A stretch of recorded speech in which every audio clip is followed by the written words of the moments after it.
Good morning, members of the editorial board. We thank very much Senator Richter for being here. This is David Plazas, Community Conversation Editor, and we've had our introductions already, but Senator Richter, we'd like to begin by asking you about, why are you looking to run again? Well, thank you, David, and thank you to the board for taking and making the time to meet with me this morning. David, I believe we may have covered this question the last time I interviewed with you and your board. It's my perception that there are two reasons most people seek public office. They either want to be something or they want to do something. And with that as a foundation or a premise, everything I want to be, I already am. I want to be a good husband to my wife. I want to be a good father to my 3 children. And now I want to be a good grandfather to my 3 grandchildren. I want to be a successful banker, and I've had a successful career in banking. So what I want to be, I am. So the genesis for my seeking public office is to do something. I have the fortune of being able to run and not spend a lot of time and energy on politics. So I try to focus my energy on policy. And my goals haven't changed that much over the years. I continue to try to advance sound fiscal policy for the state of Florida relative to the state's budget, relative to the exposure that the citizens of Florida are currently under with the property insurance environment, which has taken over a lot of my time and concentration. So we've talked over the years quite a bit about, as in your role as chairman of the Banking and Insurance Committee, everything from sinkholes to property insurance to these issues. Talk to us a little bit about this past legislative session. What are you most proud of, and what maybe still has yet to be accomplished? Yeah, I guess what I'm most proud of, quite frankly, in this last legislative session was the interaction that I had and the priorities of our governor. I thought Governor Scott just did an excellent job interacting with the legislative body. I thought that it was a different environment this year than it had been his first year. He was understanding the process, and this year he got very involved. He was an active governor in the legislative process. And the reason I'm proud of him is one of the pieces of legislation that he strongly supported was a priority for me also as chairman of the Banking and Insurance Committee, and that was the reform of the no-fault insurance in the state of Florida, known as PIP, Personal Injury Protection. And the no-fault insurance industry has been taken over by scoundrels and criminals, and we were able to successfully pass legislation, thanks in great part, or maybe in total part, to the governor putting his shoulder behind it. To eliminate the problems that actually permeated the no-fault were overutilization of services, fraud, staged accidents, and everything else. In the last 3 or 4 years, the number of drivers in Florida has gone down, the number of accidents in Florida has gone down, and at the same time the number of PIP claims has gone up dramatically. The number of cases that were filed has gone up dramatically, and it was all a function of fraud, staged accidents, massages, for example, where masseuses were billing $4,500 at will. Attorneys were getting $150,000 in fees, fighting over a $5 billing dispute. And it just, back to my initial comments before we went on record about common sense, it had walked away. We departed from a playground of common sense, and so I was proud of the role that I played in that. I would say, relative to your question on what to accomplish next, is the source of one of my bigger disappointments in this past session.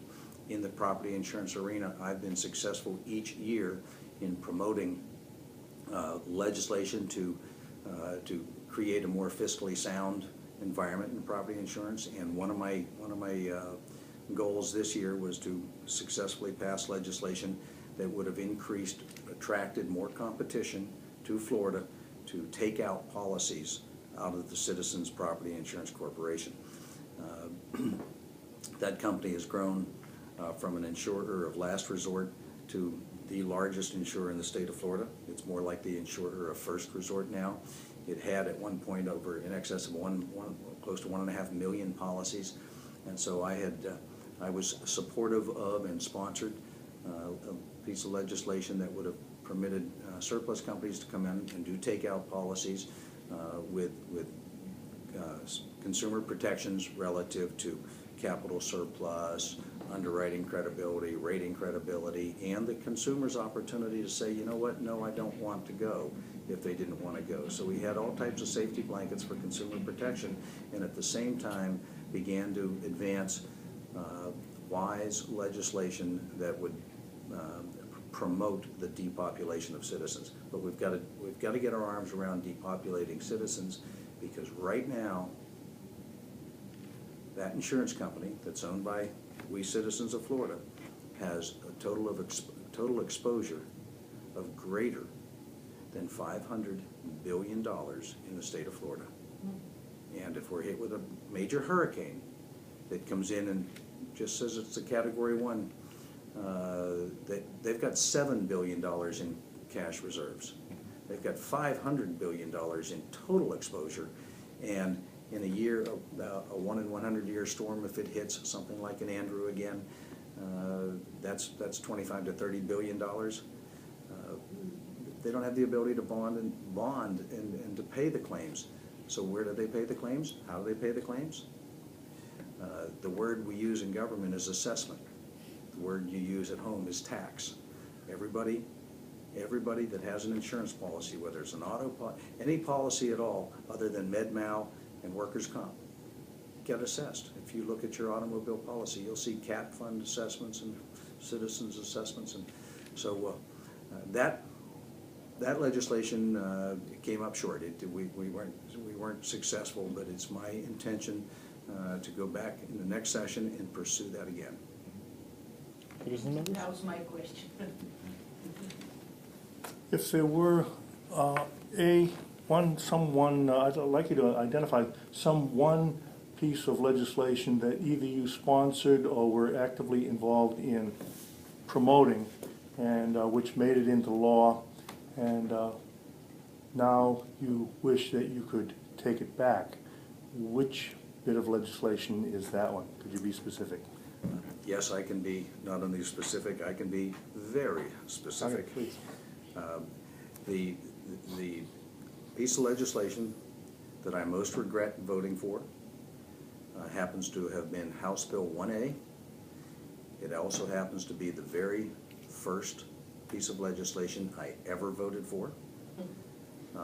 It was in a special session shortly after I was initially elected, and it is the single piece of legislation that has caused The suspense is killing me. It has caused the expansion of Citizens Property Insurance Corporation, which I just at length talked about. And it also caused the expansion of the Florida Hurricane Cat Fund.